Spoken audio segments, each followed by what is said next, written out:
जैसा आपको पहले बताया गया, ब्रह्म की इच्छा जो स्फूर्णा के रूप में जागृत हुई, वही आद्य शक्ति बनी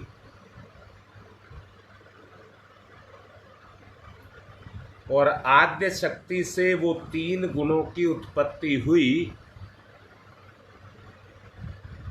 जो इस संसार में सक्रिय होकर के जड़ और चेतन में सक्रिय होकर के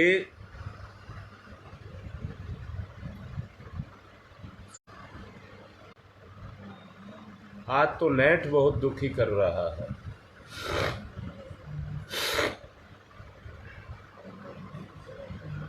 सृष्टि के गतिशीलता के लिए जो जिम्मेदार हैं, यहां अपनी बात को समझाने के लिए मैं एक बात कहना चाहूंगा।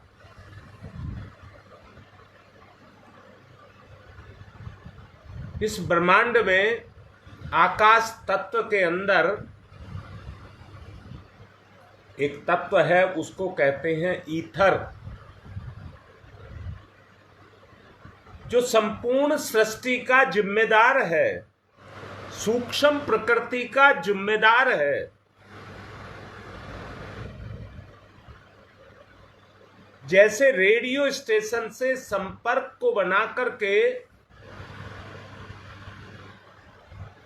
उन सब चीजों को देखा जा और सुना जा सकता है जो ईथर तत्व के अंदर विराजमान हैं, उन सबको देखा और सुना जा सकता है। अर्थात ये जो ईथर तत्व है ये अनंत है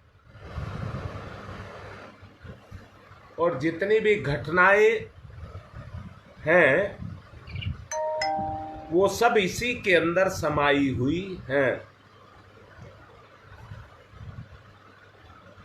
सब इसी में विद्यमान है।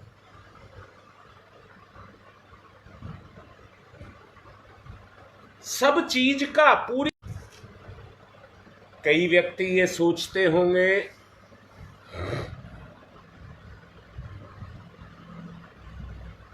माला के जपने से हम उस तत्व को जो ईश्वर है उसके दर्शन कर सकते हैं। बिल्कुल साफ किया जा रहा है। और कई व्यक्ति ये सोचते होंगे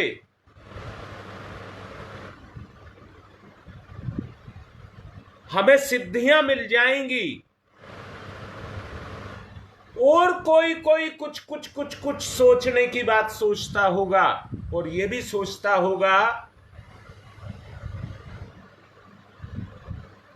कोई धार्मिक कर्म करके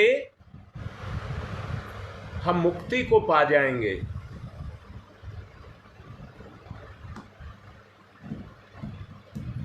परंतु सच्चाई कुछ और है,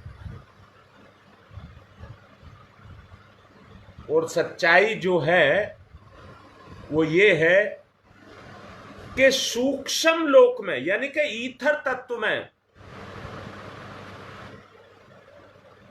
जो कुछ घुला है वो शक्ति जो जड़ चेतन में प्रकृति बनकर में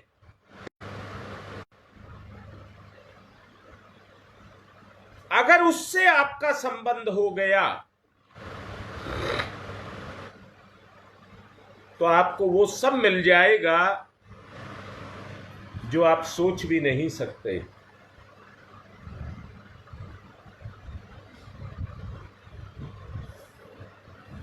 परंतु कुछ व्यक्ति ये कहते हैं कि हमें कुछ भी करने की जरूरत नहीं है, केवल हम आराधना कर लें और हमारा मतलब जब वो इस सही स्वरूप को समझते हैं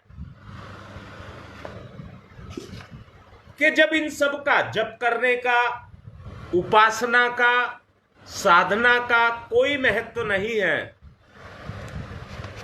तो वो सीधे कहते हैं कि आराधना करके हम उस तत्व के साथ जुड़ जाएं। सोचने वालों को ये जानना चाहिए कि परब्रह्म निर्विकार, निर्लेप, निरंजन, निराकार, गुणातीत है। ना किसी से प्रेम करता है और ना किसी से द्वेष करता है। बात तो ठीक है, परंतु इस स्तर पर हम पहुंच नहीं सकते।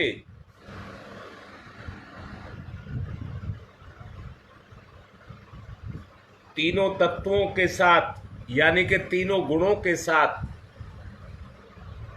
हमारा गहन रिश्ता जब तक नहीं जुड़ेगा,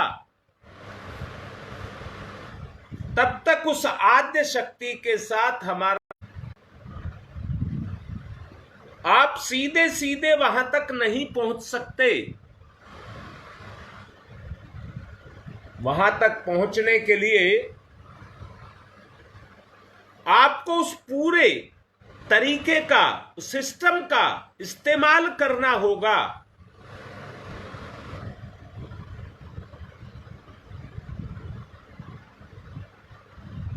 ईश्वर ने मनुष्य रूपी शरीर में वो सारी शक्तियां दी ही नहीं है, परंतु देने के साथ साथ उनको क्रियाशील करने का एक सिस्टम भी दिया है।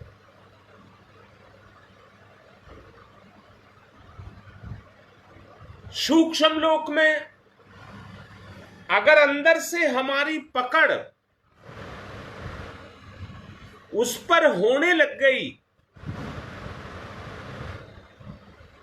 तो वो तत्व आपकी चेतना पर काम करने लगेगा।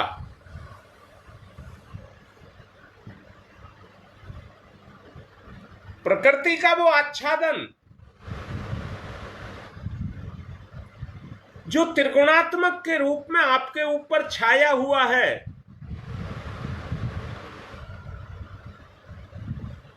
उसमें से कौन से गुण के साथ आपका संबंध है?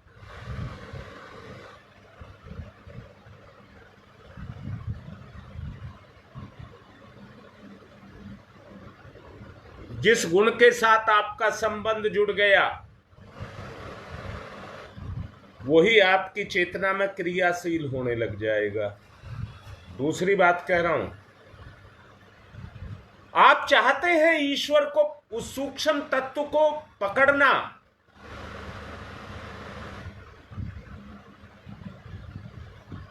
परंतु सांसारिक जो प्रपंच है, अगर उनके चक्र में हमारी चेतना आ गई,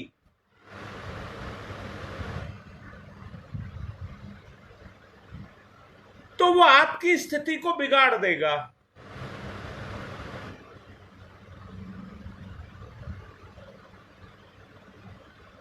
मन, बुद्धि, चित्त, अहंकार, कल्पना, ध्यान और स्थूल शरीर, इसमें षटचक्र, इष्ट देव का ध्यान प्रतिमा के रूप में, भक्ति, भावना, उपासना, अनुष्ठान, ये सब माया से प्रभावित हो जाएंगे। अंदर से देखो, इनके अंदर माया की क्रियाशीलता हो जाएगी, और माया की क्रियाशीलता होते के साथ ही आप उन कामों को करेंगे तो जरूर,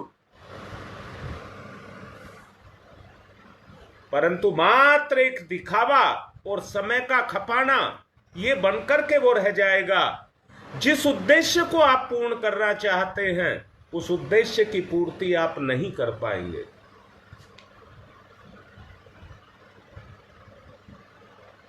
इसलिए सब कुछ छोड़ करके उस ब्रह्म तत्व की तरफ चला जाए, उस ब्रह्म तत्व, उस गुण की तरफ चला जाए।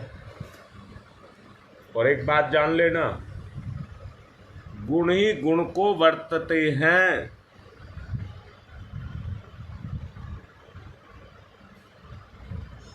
जो गुण आपके अंदर है वो गुण आपको ब्रह्मांड के गुण के साथ जोड़ देगा। इसलिए आपको अपने उस गुण को जागृत करना पड़ेगा जो परमात्मा ने आपके अंदर छुपा करके रखा है।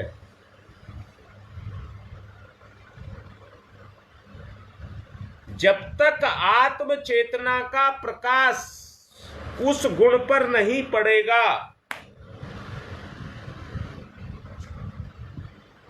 वो प्रकाशित नहीं होगा।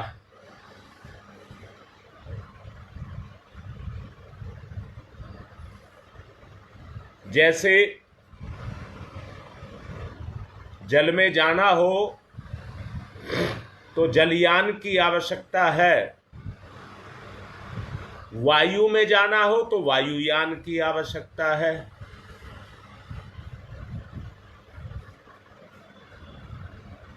वायुयान में बैठ करके हम वायु में जाते हैं, पर वायु आपको छूती नहीं है। अगर वो आवरण अपने ऊपर ना रखा जाए तो वायु में उतनी तेजी से हम गति नहीं कर सकते, वायु के वेग को हम नहीं झेल सकते।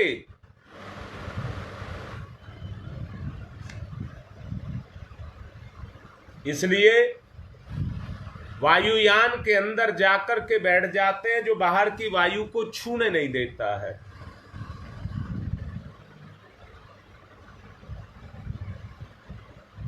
वैसे ही ब्रह्म प्राप्ति के लिए पाप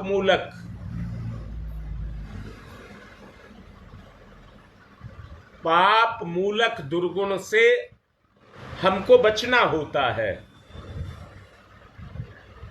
जैसे वायुयान गति करता है और वायु के माध्यम से, वायु मार्ग से आपको लेकर आपकी मंजिल पर जाता है, जलयान जल से आपको बचाता है परंतु आपकी मंजिल पर आपको लेकर के जाता है। गायत्री साधना का आचरण करने वाले ब्रह्म का साक्षात्कार करने के लिए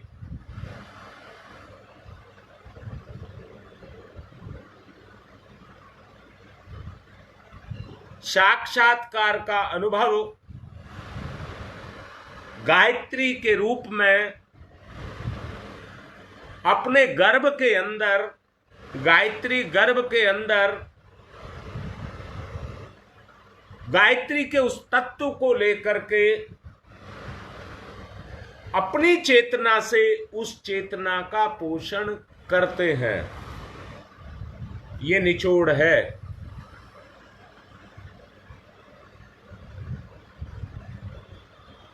अपनी चेतना का हम पोषण करते हैं।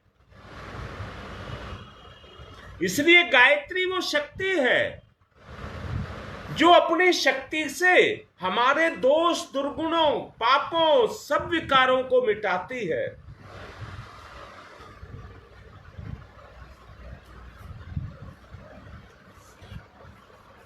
इंद्रियों की अनुभव शक्ति लुप्त हो जाती है।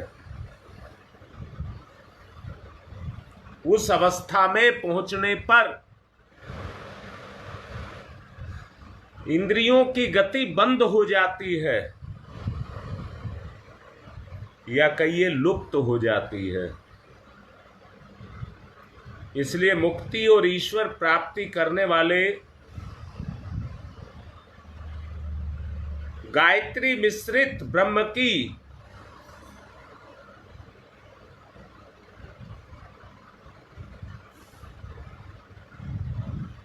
सहायता लेकर के अपने जीवन को सफल बनाते हैं।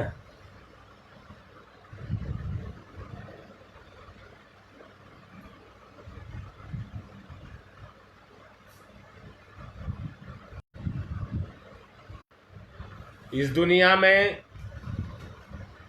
जो गायत्री की साधना करता है और अपने आप को गायत्री के समतुल्य बनाता है, ब्रह्म तेज उसके अंदर होने पर वो जो इच्छा करेगा वो सब आत्माओं को समेटने की इच्छा करेगा और अपने आप को उस शक्ति को धारण करने के लिए प्रेरित करेगा। आत्माओं का स्वीकार ब्रह्म में सायुज्य, सामीप्य, सालोक्य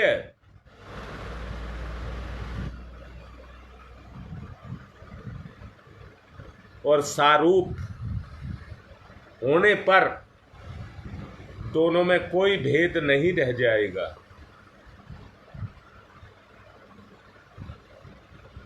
साधन जो आपके पास है वो तो है,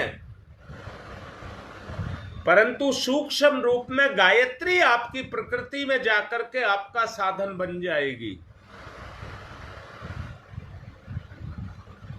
इसलिए ऐसा सोचना उचित नहीं है कि ब्रह्म प्राप्ति के लिए साधनों की आवश्यकता पड़ती है। ना, उस गुण की आवश्यकता है जो ब्रह्म का गुण है, जिससे उसने हमारा निर्माण किया है। उस गुण को अपने अंदर जागृत और क्रियाशील करने की आवश्यकता है। ब्रह्म निर्विकार है तो हम में विकार क्यों?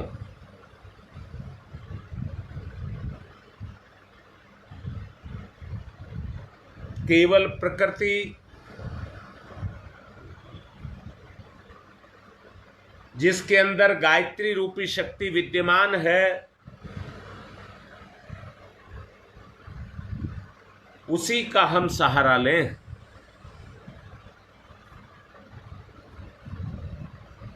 ऐसा सोचना कि उसको प्राप्त करने के लिए गायत्री तत्व की आवश्यकता है, जिसको हम जप के या दूसरे माध्यम से ले सकते हैं, ये तो अपनी चेतना को निखारने की साधना है। कोई उपेक्षा करे, विरोध करे, यह उसकी अपनी इच्छा पर निर्भर करता है कि वो गायत्री तत्व को अपने जीवन में शामिल करना चाहता है या नहीं चाहता है। कई व्यक्ति कहते हैं निष्काम साधना के बारे में,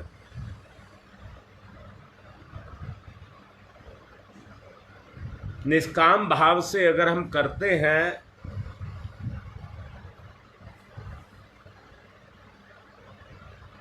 ऐसे लोगों को ये जानना चाहिए कि निष्काम साधना का अर्थ भौतिक लाभ ना होकर के आत्मिक लाभ के रूप में साधना के अंदर उस गुणवत्ता को पैदा करना होता है,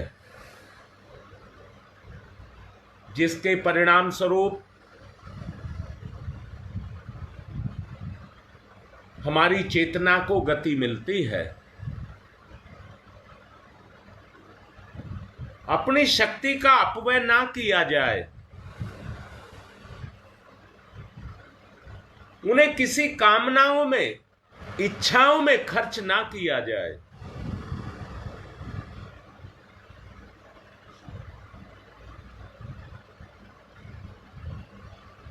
बल्कि अपनी साधना में लगाया जाए।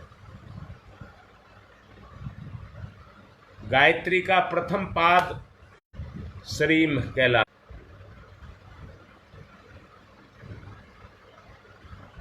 निष्काम कर्म का तात्पर्य सतोगुण है।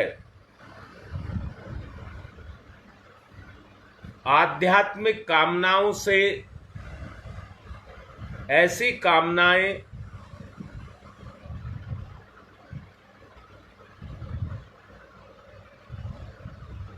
जो प्रथम पाद के ह्रीम तत्व में सरस्वती वाला भाग आता है।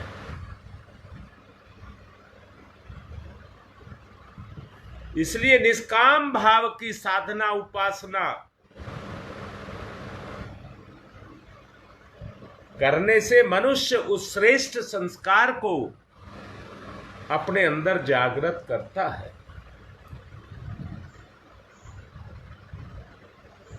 आओ जरा ह्रीम की साधना करें।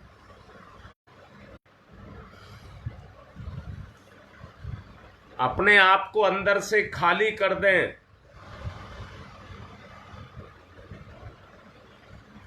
ब्रह्म तत्व की स्फूर्णा जागृत करें। जैसे माचिस की तीली को रगड़ करके जलाते हैं तो एक लो पैदा हो जाती है। अपनी प्रकृति में भी एक लगन को पैदा करें। गति दें अपनी चेतना को ह्रीम के रूप में दीजिए।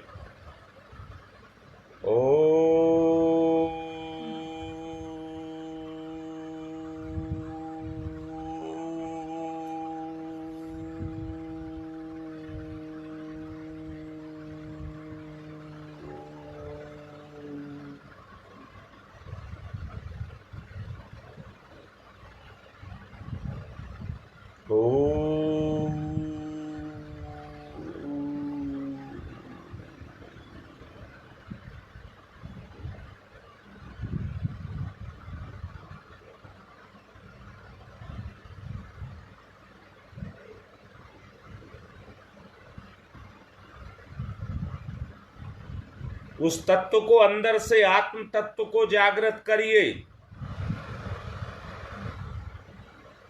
कोई संबंध नहीं किसी के साथ।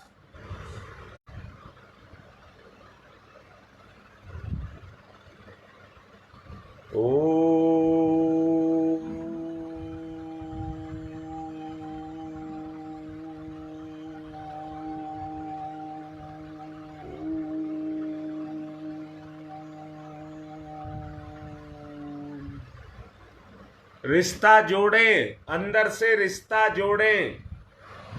शक्ति का अवतरण होगा। जोड़िए।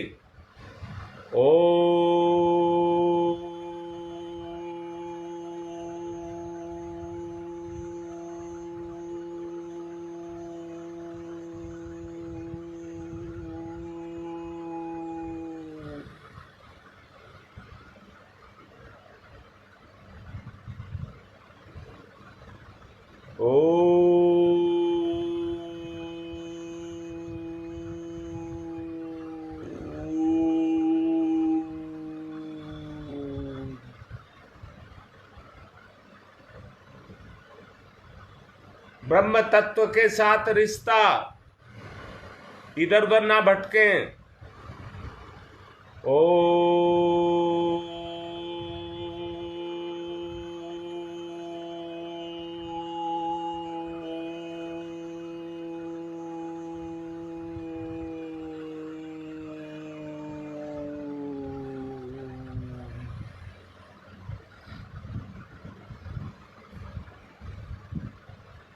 गायत्री तत्व बाहर नहीं, आपके अंदर है।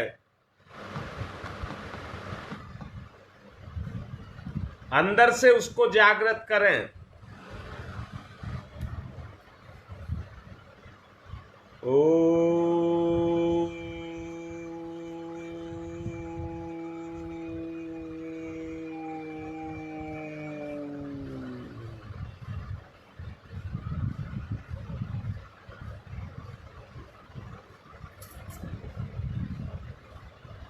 तत्व को अनुभव करिए। अनुभव अनुभव श्रेष्ठ है, ह्रीम तत्व है, निर्माण करने वाली शक्ति है। पहले अपना निर्माण। ओ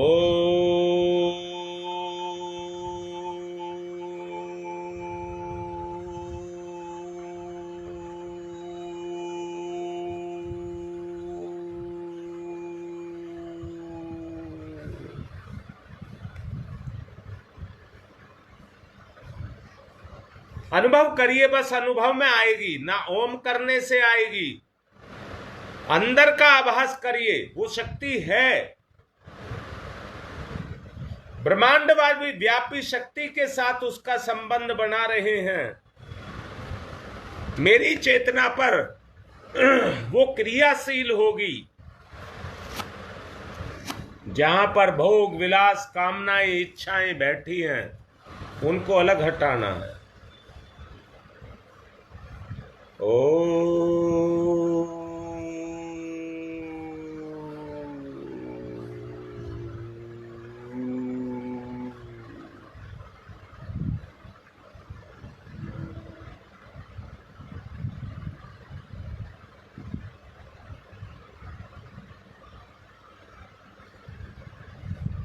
जागृति। ओ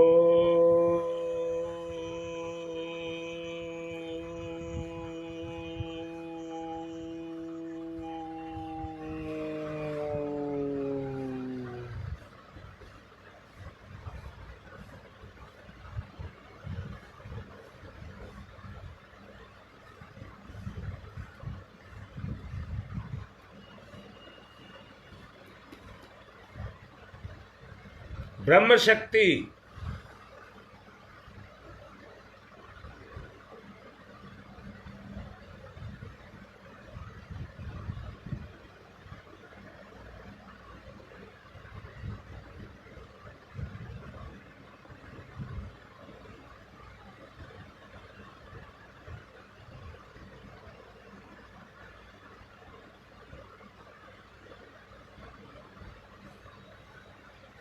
महसूस करिए, महसूस। शक्ति से शक्ति का मिलन।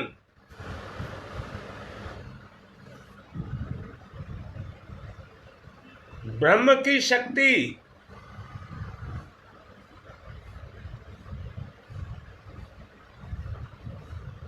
ब्रह्मा के माध्यम से सरस्वती के रूप में वर्ण करें।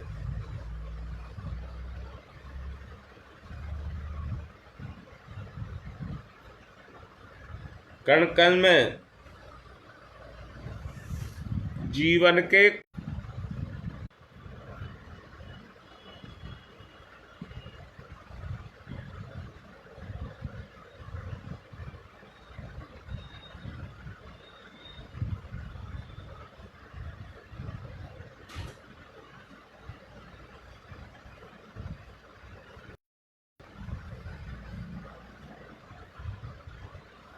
अनुभव, रस, अनुभव रस,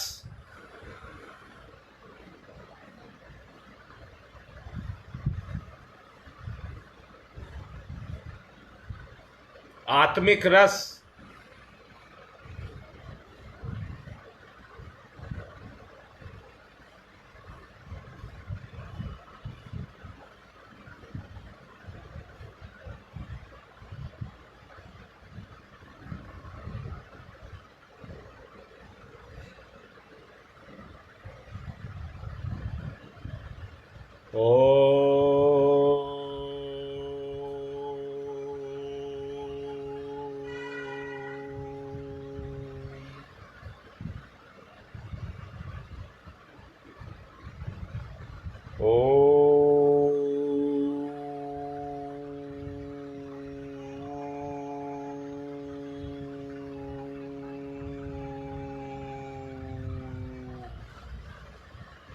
समर्पण, त्याग, समर्पण, त्याग।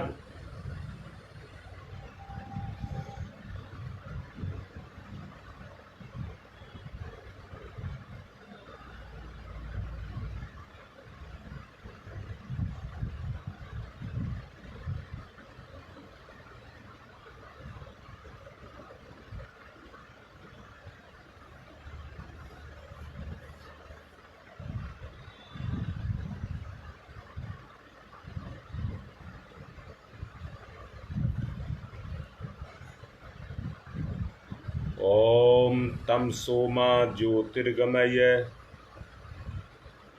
ब्रह्म शक्ति की तरफ गति।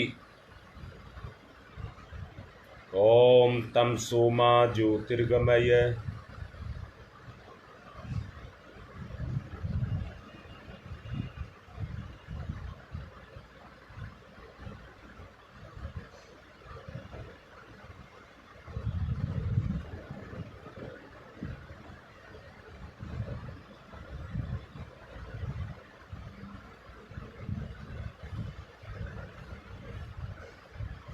भून दीजिए,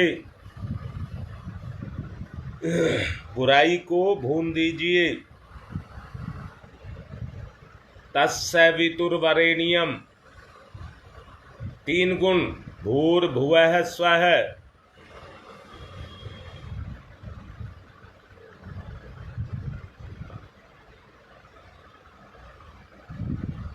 ओम तम सोमा ज्योतिर्गमय।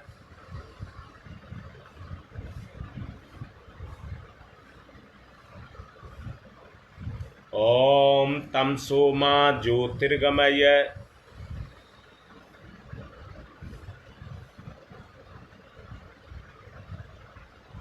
असतो मा सद्गमय।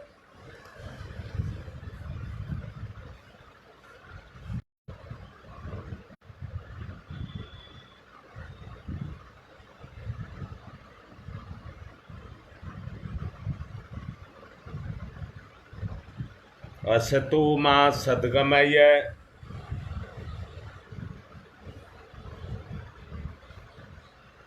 असतो मा सद्गमय। मृत्योर्मामृतम गमय है। अंदर से दृढ़ता के साथ मृत्योर्मामृतम गमय है।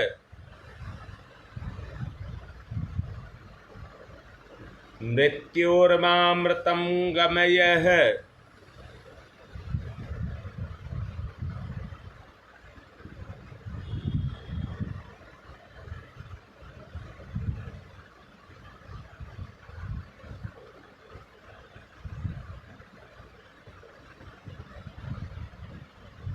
मृत्योर्मामृतम गमय है। तम सोमा तम सोमा तम सोमा ज्योतिर्गमय ज्योतिर्गमय ज्योतिर्गमय। असतोमा अस्तोमा अस्तोमा सद्गमय सद्गमय सद्गमय। मृत्योर्मा मृत्योर्मा मृत्योर्मा मृतम गमय अमृतम गमय अमृतम गमय। दोनों हाथ रगड़िए, मुख पर फिराइए।